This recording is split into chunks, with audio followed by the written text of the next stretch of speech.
Welcome back, everybody, to Talk with the Now podcast. And today I've got a special guest on, Mr. Doug Turnbull of WSB Radio. How you doing, Doug? I'm great, Gene. Hope you're doing okay, and hope everybody listening is doing all right too. Oh, great, man. Well, glad to have you on. Today I wanted to have Doug on to talk about, well, a little bit of everything, a lot of his interest and his background and just some the things going on. Maybe even get a chance to touch on a little NASCAR if we can. Yeah. Doug, well, first off, how is life right now for you? What have you been up to? Yeah, life's been okay. It's been a little bit weird this summer. My wife and I both we had COVID last month or in June, and so man, that's just weird. That was our first time really dealing with that, and then things with I manage our traffic team at 95.5 WSB, and so with people being in and out for the summer, and then with just other market forces at the station with staffing and stuff like that. A lot of industry, staffing's been tough. So those things are the difficult parts of life, I guess. But overall, life is good. God is good. I'm just, glad and honored to get to do both this and had back-to-back weekends doing NASCAR too for Performance Racing Network. And so that's my golf game. Okay. So getting to be able to quote, do my golf game and travel a little bit and just enjoy my favorite season of the year. I'm happy. Yeah, I didn't know you did that other gig. That's cool. Yeah, that started 10 years ago. Basically, the way I even got to WSB is when I was a junior or maybe a senior in high school. I'd really just gotten into NASCAR. My mom goes, she just said she knew somebody who knew someone in the racing industry. That's all she said. And to keep it really short, basically, she said if I got a certain amount of certain grades, I mean, I always got decent, but if I got all A's, she would approach that contact, and basically she knew somebody that knew Captain Herb, and he hosted a weekend racing show. So Captain Herb Emery did our traffic for 23 years on WSB as a legend, Georgia Radio Hall of Fame member, but he had a weekend racing show that I didn't even know about at the time. And so when I started interning with him, that's how it happened. Or 3 days after I graduated high school, as I met him, he made me an unofficial off the books intern. And then I started volunteering on his weekend show. And that's how I got to go to the racetrack. So I did traffic during the week and a little bit of NASCAR on the weekends. And that's what led to the opportunity with Performance Racing Network, filling in with them, doing what was just the Atlanta race for a long time. And now I get to do 4 or 5 races a year. Oh, okay. Now where can people find that? Yeah, right. So any station, there's just like any sports team or sports league, there's a network or a list of network affiliates. Mm-hmm. The easiest way to listen is to go to goprn.com or the Performance Racing Network app. And what makes it a little more complicated is that PRN only does the races that are at tracks owned by their same company, basically, which is Speedway Motorsports. So there's 2 networks that broadcast all the NASCAR races, and then the IndyCar network does just the Indy race. So basically, if you're just a casual NASCAR fan, you get the NASCAR app, you can listen on the NASCAR app any weekend. And sometimes it's PRN and sometimes it's MRN. And then I'm just on a portion of the PRN races. So that's really complicated, I know. And if you have Sirius XM, you can listen on channel 90 anytime there's a race, and whoever has the race will have it on Sirius XM, the NASCAR channel 90. Oh, okay. I was going to ask you, you kind of touched on it. I was going to ask you first about your background, where you're from, how you grew up, and you got a little bit into how you got into your business, but if you could touch on that a little bit. Right. Well, and I mean, I got in, a lot of people ask that. It wasn't something where, my mom was buddies with Captain Herb. I had a chance to meet him basically and tour the station. And I wasn't going there trying to get a job. I was 18 and a half years old. I was young enough to still count halves of my years. Okay. Just graduated high school. And we got to talking about racing. And I think that really led to him to say, oh, that's different. A young person. Okay. Wow. And I again, there was nothing great about me that I think that led to that. And basically, even though I really had to work hard to get on the air, he took me in the helicopter that day, everything. I got to do it all right then. But then he started letting me hang out in the traffic center, and I learned the producing part of the job. The how we gather the information, making the phone calls, listening to police scanners, looking at maps and cameras. And that was before social media. That's how long ago that was, 2004. But that's that getting to do that part and learning how to do it at very least diligently, if not good, at very least diligently. It kept me in there for about the 3 years it really took me to find my voice. And when people ask how you get in the industry, I'm going to tell you, I'm like, not when you're 18. That was a unique thing. Okay. I mean, maybe you Hmm. might, but it generally, you do the normal route. You go to college, get an internship, start somewhere small and work up. And now with podcasts and vlogs and things like this, you can cut your chops a lot more to a smaller Mm. audience than having to move to Wyoming or something. So Yep. my background basically before that is I've been native Atlantan, ATLN, grew up basically in North DeKalb County, kind of outside of Decatur, went to Lakeside High School. Okay. And I went to Georgia State University my first 4 years of being at WSB. I would intern in the mornings and then, and eventually that became a job at the end of 2004. And then I'd drive down the road and go to college and barely make it through class after working morning drive. But I, graduated with just a 3.4 GPA or something. So it worked out.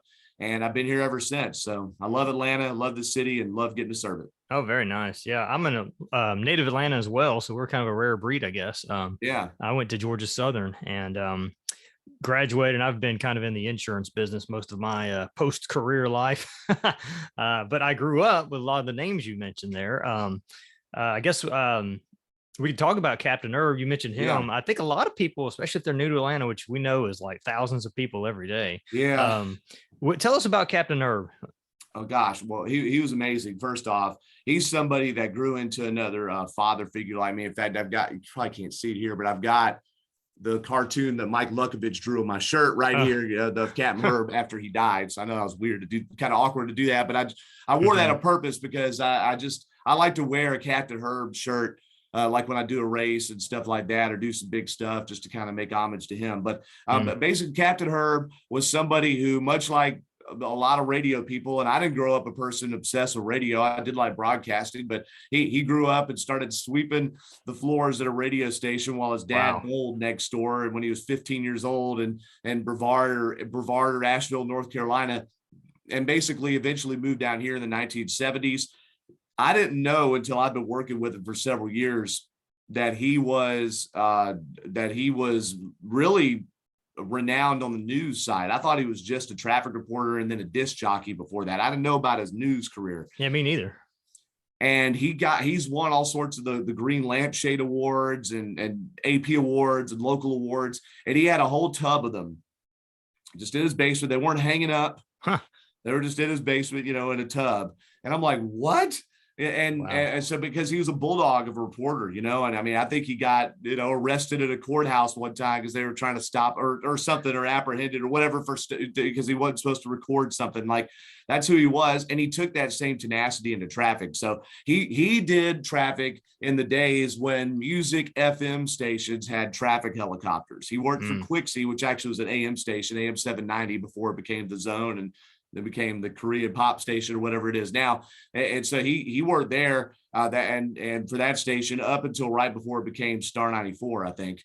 And and I mean, every one of them did, it's like there's a B-98.5 helicopter and this helicopter and all that, which is crazy to think these days, right? Because those stations, a lot of them barely have traffic reports, or not like they used to.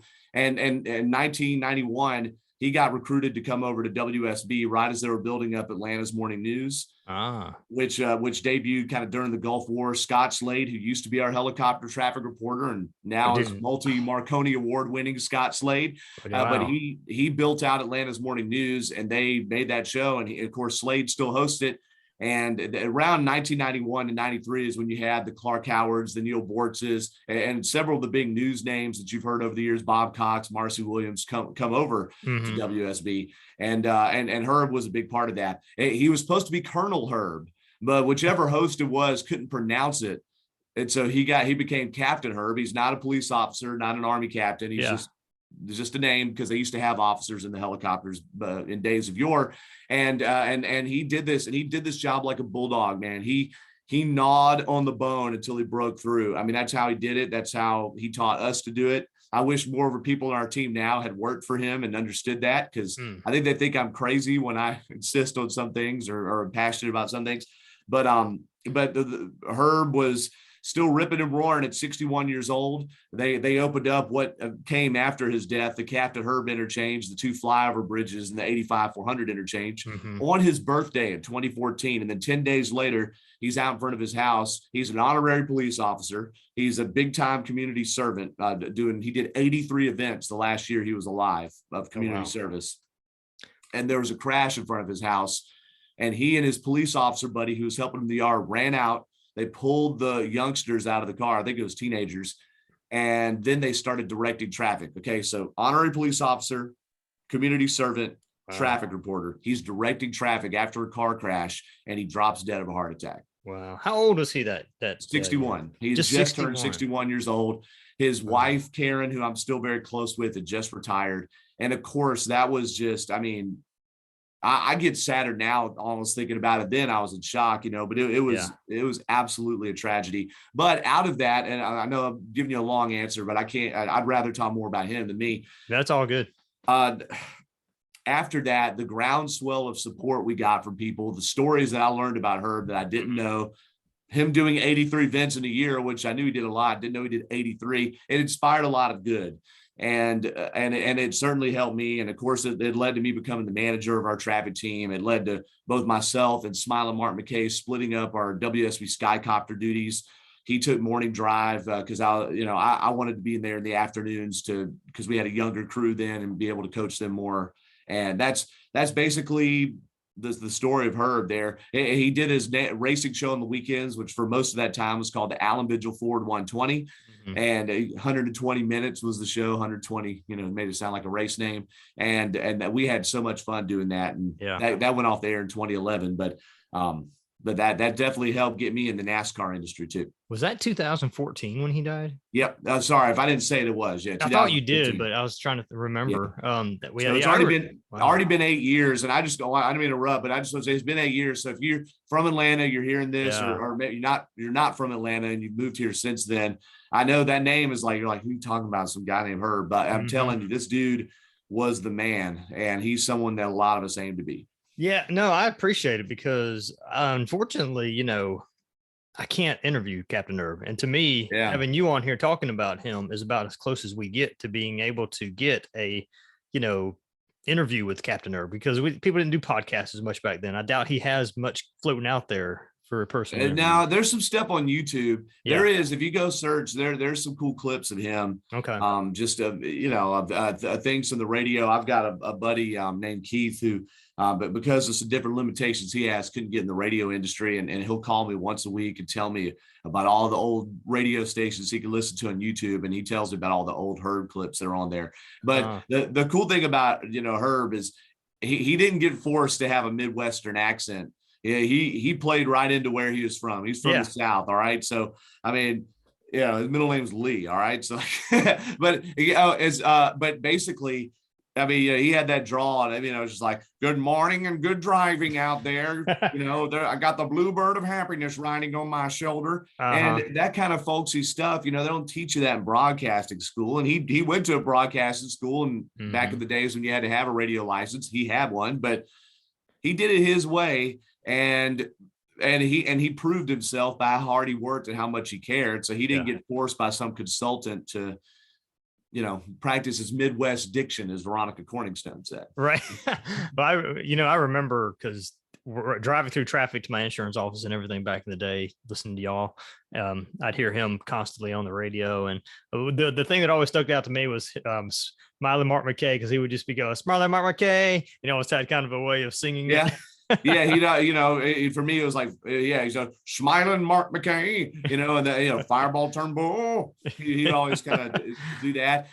He would do that on TV too, because we do Channel 2's traffic, and he would be a part of those reports. And he was, that's just the thing. He was very well known. And I don't know if you remember this from when he died or not, but there were several people. AJC photographer John Spink got some great pictures of this. Several people used that window chalk or glass chalk and actually wrote homage to Captain Herb on their windows the Monday after he died. Oh, very cool. And again, it's something where in the moment it all matters a lot, and then time goes on and it kind of mellows things out. And right. A generation from now, I hate to say, it's probably going to be hard for people to really remember that. And that's why I'm not shy about it. In the traffic reports now, Smiling Mark McKay and I still mention the Captain Herb interchange at 85 and 400, but also the name of the bridge that there's like two different Georgia lawmakers, Micah Gravely and Mike Dugan, each wanted to honor him in separate districts. So the Lee Road Bridge over I-20 is also called the Captain Herb Memorial Bridge. So very cool.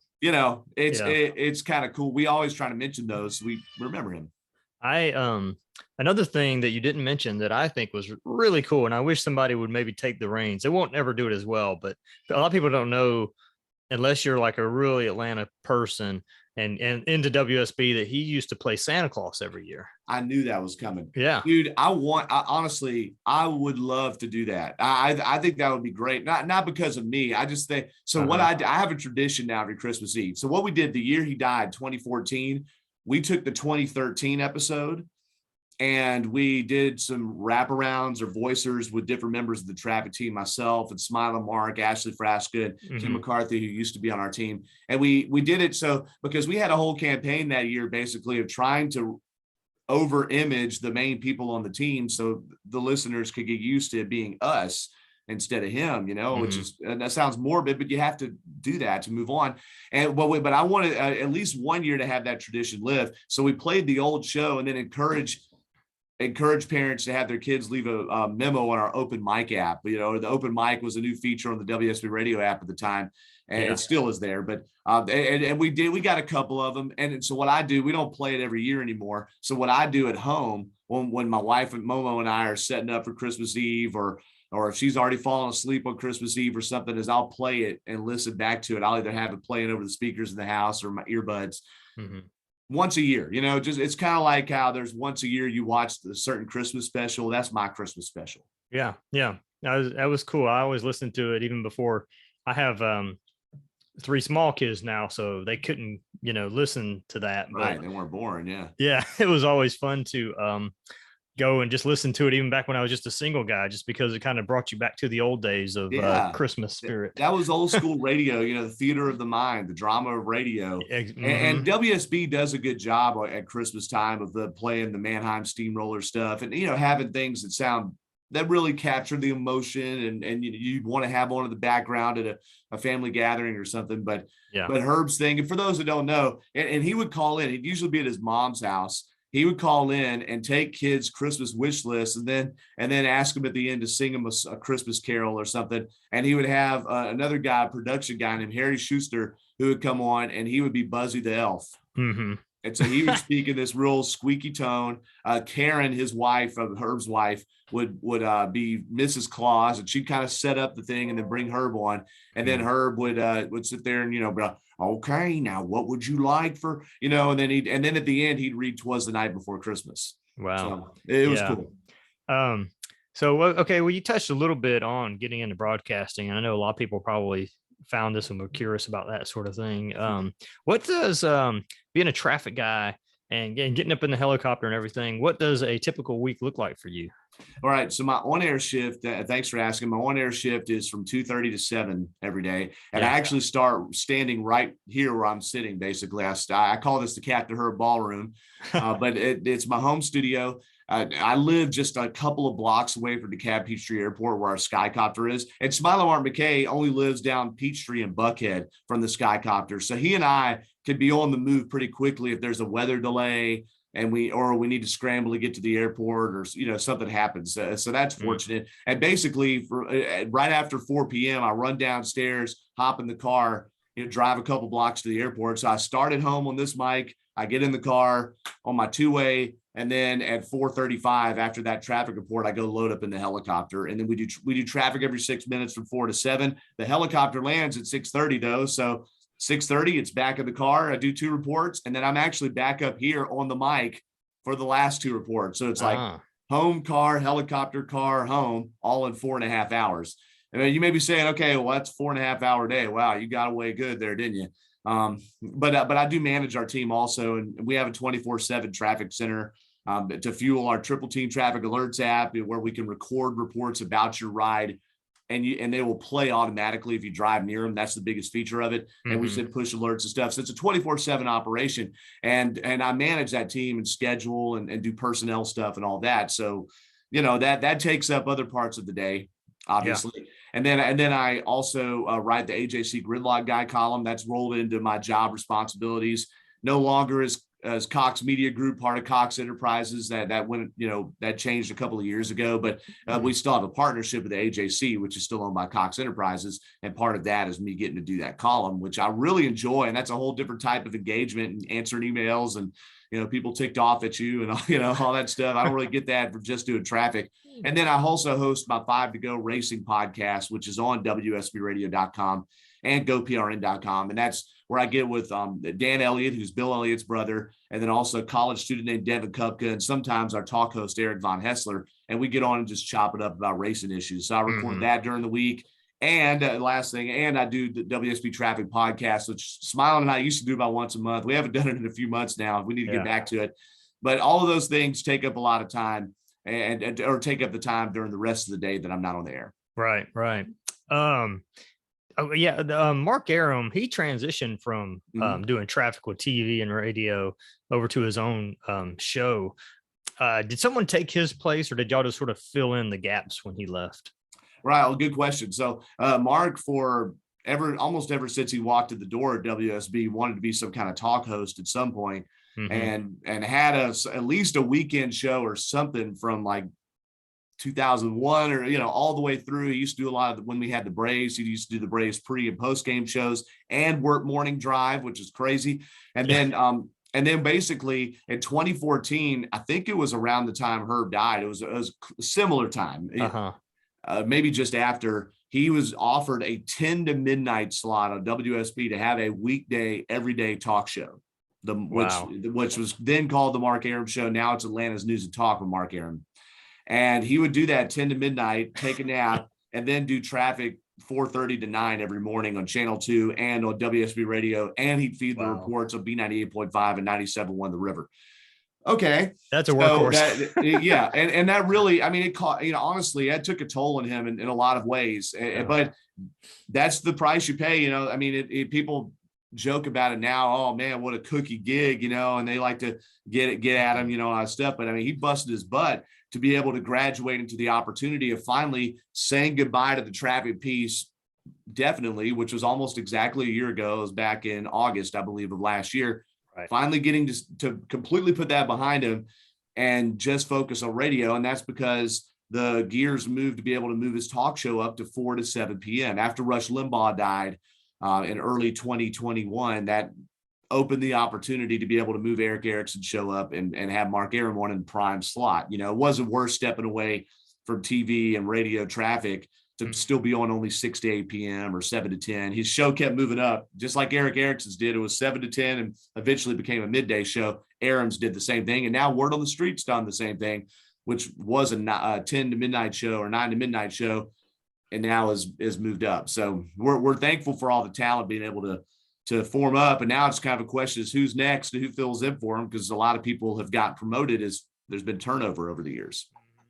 I think that's a good inside baseball lesson for a lot of people that wonder about that stuff, because you mentioned Rush Limbaugh, even our own Neil Bortz that was in Atlanta for years and years. Yeah. They all those guys started at a very minimal type of way, I remember, and this is a guy that I'm still friends with now. He's someone I went to high school with who was a freshman when I was a senior. And when he was a senior, I've been at WSB for 3 years by then. And for his senior project, he shadowed me for a day in the traffic center in the morning. And I asked him, what's your game plan? Again, it wasn't like I'm some seasoned veteran. It was, I was like 21, but, and he goes, well, my plan is, I'd like to be like Hannity one day, have the TV show, talk politics. I was like, and which is great. You should aim high, no doubt. Right. But I'm like, there's very few of those, Hannity is one, I don't even know what he makes. I think just for radio alone, he makes like 15 or 20 million a year, right? It's just, there's very few of those, and Rush Limbaugh the same way. But all of those guys, Rush Limbaugh and Hannity started as disc jockeys and eventually moved. Hannity was on like Huntsville, local, in Huntsville, right? Mm-hmm. And then when he was in Atlanta, he got bumped by Neil Bortz on WG, the former WGST, it's, Neil Bortz got his job because a morning show host committed suicide. Right. And bad as that sounds. And he went over, and he's, of course, Noah Bortz, he's crass enough to go over there. Hey, Eric Erickson got his start in talk because their morning show host in Macon, or not morning show, whatever talk show it was caught in a whorehouse or a crack house or something. Like, I think that's the story. Like, I mean, Wow. you just don't know. And I think what's happening now, and I was just emailing with someone right now, I just can't get in the door anywhere. I just can't get in the door. And you just got to start small. You got to work on at a radio station. I can't speak for TV, right? But like at a radio station, go work on the street team, go become a board op or a weekend DJ or whatever it takes. Just get where your badge gets you in the door. Badge door. And then start working on your own stuff and talking to nobody on a podcast or a vlog or something and see where it goes, because, and you still might not make it, but if you don't do that, don't blame the industry because they didn't hire you to be on a major market when you're 22. Oh, absolutely. Yeah. And I think that one of the examples, I don't know if you're familiar with, and apologize, I think my daughter came in and said something. Sorry, I'm waiting for my cats who are coming to do the same thing. So.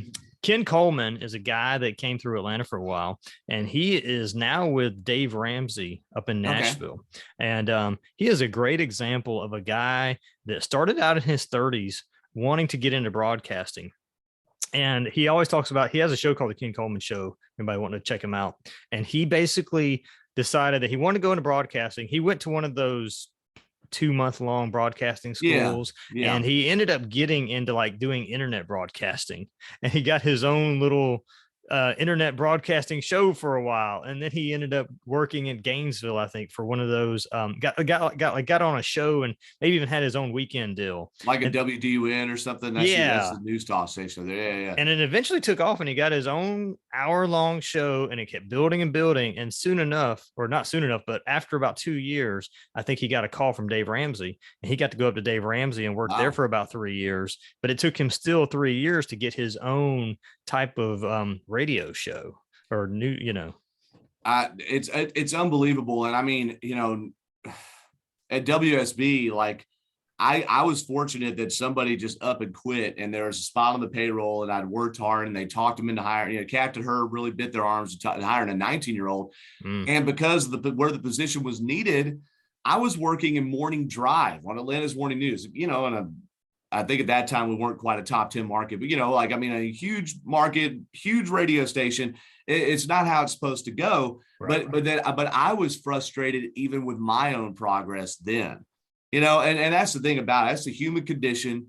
That's the thing that if you don't have, I don't want to get too proselytizing here, but if you don't have a higher power you believe in, that's a constant that humbles you, I'll just say that, right, it can really get you all tore up, because this is a rat race, whatever the industry. And I think our industry, because it's so measured, how it can really do that. So I would get frustrated with my progress. Oh man, why am I not full time? Why am I not this? Why am I not that? And it's like, you just got to wait, man. You just got to wait. And if you, I tried out to try to get some opportunities in there at WSB that, were just ways to become full-time, or, I would throw Hail Marys thinking I deserved the opportunity because I worked so hard and people told me I was good, but it's not how it works. I tried really hard to get on the TV side just to, to fill in and do traffic on TV, and it just never worked out. I was too young. And when those opportunities opened, I was pretty ingrained. I was kind of out of morning drive by then. So, it never worked out. God's got a plan. Just, you got to be patient. Mm-hmm. Yeah, I understand. And hey, you can talk about God on my channel. I don't care at all. And matter of fact, I do. I saw that in the description. I didn't feel like it was a big leap, but I didn't want to get too narrow for people. I like to have my podcast as something that I can talk freely about anything, especially my own beliefs and faith. But at the same time, if I want to talk to an atheist about something they do, hey, why not? Absolutely. Yeah. The thing that, I think that for instance, that's a great example for me. I thought about getting into radio and TV at one point. But I knew having a family and, you need your income to support your family and that sort of thing. There's so much technology nowadays. Why not start your podcast? And that's what I did. I started a podcast, and, you get out there and you hustle and you send emails like I did to you, and you send it little things, and you try to meet people and network. And before you know it, you can get guests on and you can have your own podcast show, people. I mean, I think that that's a true way that you can try to get into things nowadays and test the waters, if you will, to see how you like something. I mean, if you if you like baseball, start a baseball podcast, Yeah. Yeah. So, And it's tough. And you don't want to measure your success on doing those kind of things by how many people listen and by, right. because there's too many. I mean, Mm-hmm. there's way too many. I mean, it's like more people have them than listen to them. It seems like these days, though the ones that are successful or highly successful, I really do regularly just one, but I technically do two. I don't even, there's a little bit of social media engagement. Besides that, I don't really know how many people. I don't really measure that, and I don't have sponsors. It's not a way of income. It's just a passion to me. It's a way to get Right. to talk about racing or to get to flesh out traffic topics that we just spend X's and O's on traffic. It's a way to talk a little more, deeper into subjects on traffic when I do that podcast with Smile and Mark. So, Yep. I completely agree. Even if you're in the broadcasting industry, but you're pigeonholed into the thing you're doing 40 hours a week, especially if you're in the broadcasting industry, you're probably surrounded in a building that has the equipment or you have the software at home. There's no reason that you couldn't do it. Right. And then if you're in another industry and just want to test the waters, do it. I'll admit I could put more thought into my podcasting stuff. I mean, there's several things that I wish I was doing better, and I don't dedicate enough time to doing it. So I appreciate those like yourself that do. Yeah. Well, we've only got about 5 minutes here to wrap it up. But before, maybe I'll have you come on another time if you don't mind, and we'll talk deeper into racing and stuff like that. Yeah, I'd be happy to. But let's touch on a little bit if we could. You got your podcast on racing because you mentioned that. Now, if you could tell us again, who does it with you and how often is it on? Yeah, it's the 5 to Go Racing podcast. We do it just about every week, and then in the off season we'll take a little break. So it's 5 to go. The idea is it's 5 subjects we go in depth on. They usually do more, and it's pretty free form. And sometimes it can be an hour and a half long because we just go for it. But it's on WSBradio.com is the main place to get it. And in like Apple Podcasts and I think Spotify and other places like that. So check it out. And Go PRN, Performance Racing Network, where I do the NASCAR play-by-play announcement, if I can talk. That they also put most episodes up there on GoPRN.com. Okay, and you got I know you got Von Hessler on there, which is pretty cool because I know he's a big racing fan. And yeah, I know really that's where the podcast came from. Is he and I would sit there and talk racing in the newsroom, and then and we did a couple of shows together, a couple of paid remotes where it was centered around racing.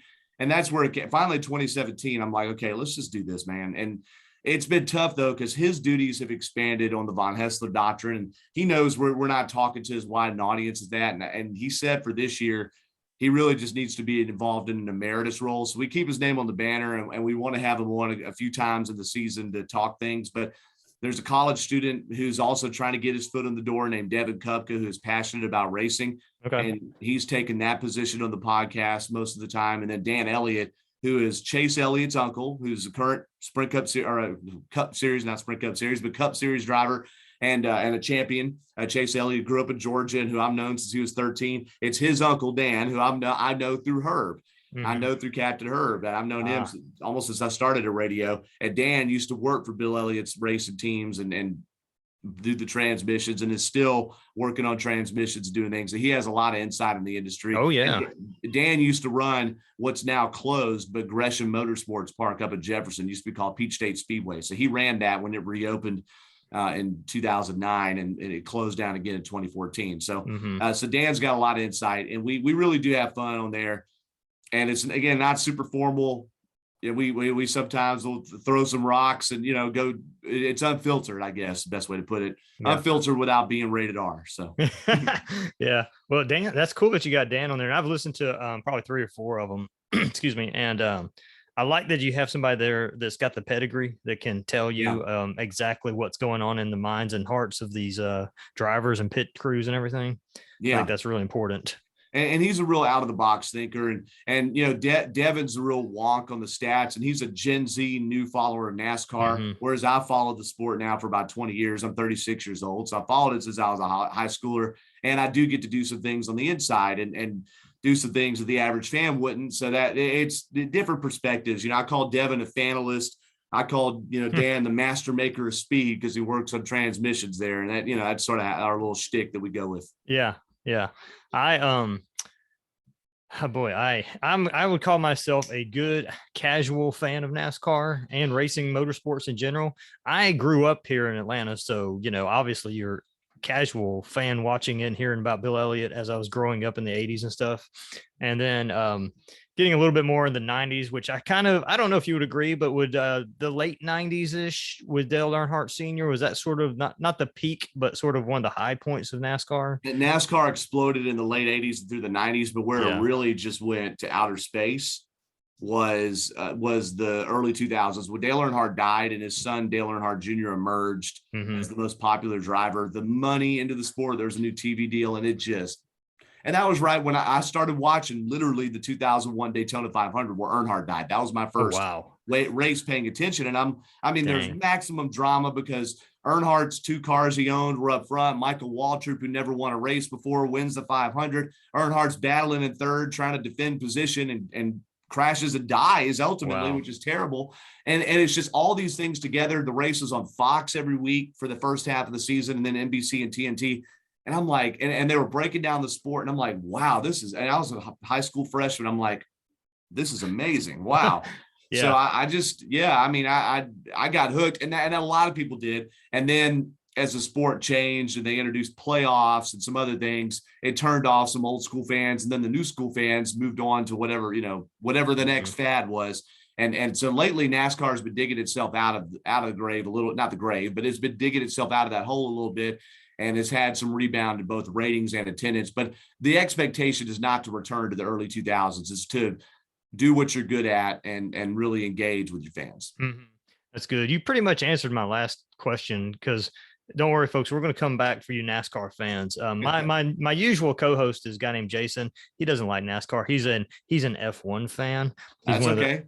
I love F1 actually. But that's all he loves. He loves F1. I like NASCAR. I like Indy. I like F1. I love just to be a casual fan and see the drama unfold. But I'm going to have you on again, and we're going to dig deeper into NASCAR if you want to, Doug. I'd love to. Yeah, I know we got limited time now, Oh, but yeah. I'd definitely love to do that. Let me ask you this in our last 30 seconds here.